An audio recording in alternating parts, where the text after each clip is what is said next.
आली आली भाग्यलक्ष्मी। ज्यानं नाक कापलंय ना त्याला नाक मुठीत ठेवून चालायला लावलं पाहिजे।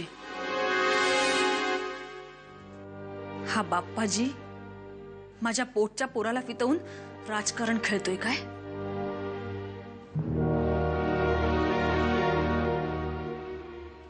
आता मीही या राजकारणात उतरणार आहे आणि या बाप्पाजीला आयुष्यभराची अद्दळ घडवणार आहे।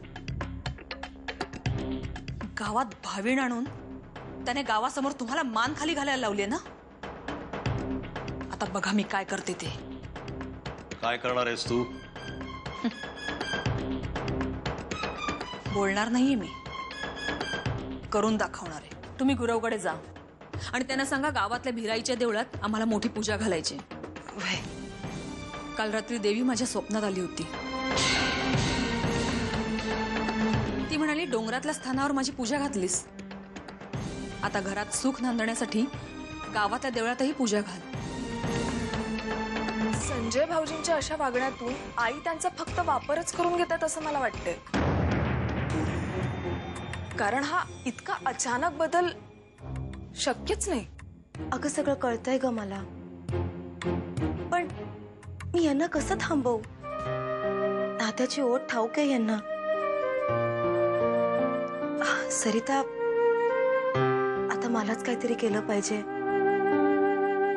आणि त्याकरता मला तुझ्या मदतीची गरज आहे। काशीताई, माझ्याकडनं कोणतीही मदत लागली तरी मला सांगा, मी तुमच्या सोबतच आहे।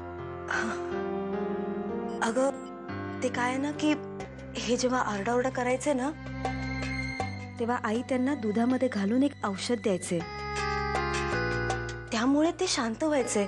पण नेमकं त्या औषधात काय आहे हे शोधून काढायचंय आपल्याला। आई भिराई कामिनी वहिनीच्या स्वप्नात आली होती। हा, तिनं सांगितलंय। काय सांगताय काय? तर हो, आई भिराईनं सांगितलंय माझी पूजा गावातल्या देवळात घाला म्हणून। असं हसाय काय झालं? पिदी पिदी नाही म्हणजे आजकाल भिराई आई कुणाच्या बी स्वप्नात येऊन काय बी सांगायला लागले वाटतं। गोदा आत्या तुम्ही निघा, कामिनी बाईंना सांगा की मी पूजेची सगळी तयारी करून ठेवतो। बर। झोपताना स्वतःच्या मनाला 5 वेळेला सांगायचं, मला काही झालेलं नाही, मी आजारी फिजारी काही नाही, मी खणखणीत आहे। रोग आपोआप कुठला गुढे पळून जातात बघा। हा, हे आजपासून करायला हरकत नाही। हा, हे 5 वेळा काय त्याला 10 वेळा म्हण, मला काही झालेलं नाही, मी आजारी नाही, मी ठणठणीत आहे, पटकन बरी होशील बघ। काय हो की नाही?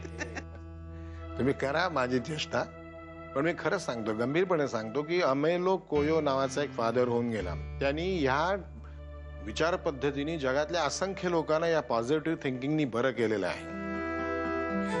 कोणी काहीही म्हणू दे, पण माझा विश्वास आहे। आता हा अमेलो कोयो कोण आहे हे मला माहित नाही, पण माझा तुमच्यावर विश्वास आहे।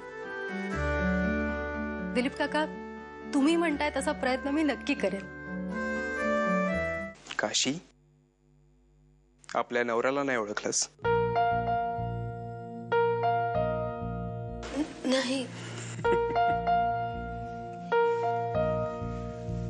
तू गोंधळलेली आहेस हे कळतंय मला, पण मी आजपर्यंत फक्त याच दिवसाची वाट बघत होतो। आज मी 26 वर्षांचा झालोय। वाढदिवस आहे आज माझा। मी आजपर्यंत वेडेपणाचं नाटक केलं। मी वेडा असल्यामुळे धनाजी काका, कामिनी काकू, सूर्या काय काय गुन्हे करतात हे मला बघायचं होतं, आणि बऱ्यापैकी लक्षात आलंय माझ्या।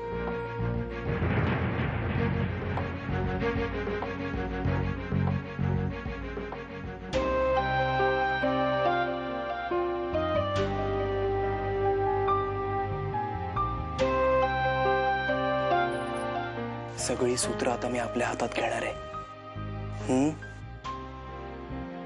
आणि माझ्या राणीला खूप सुखात ठेवणार आहे,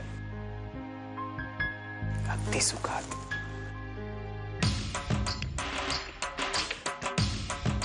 आली आली भाग्यलक्ष्मी।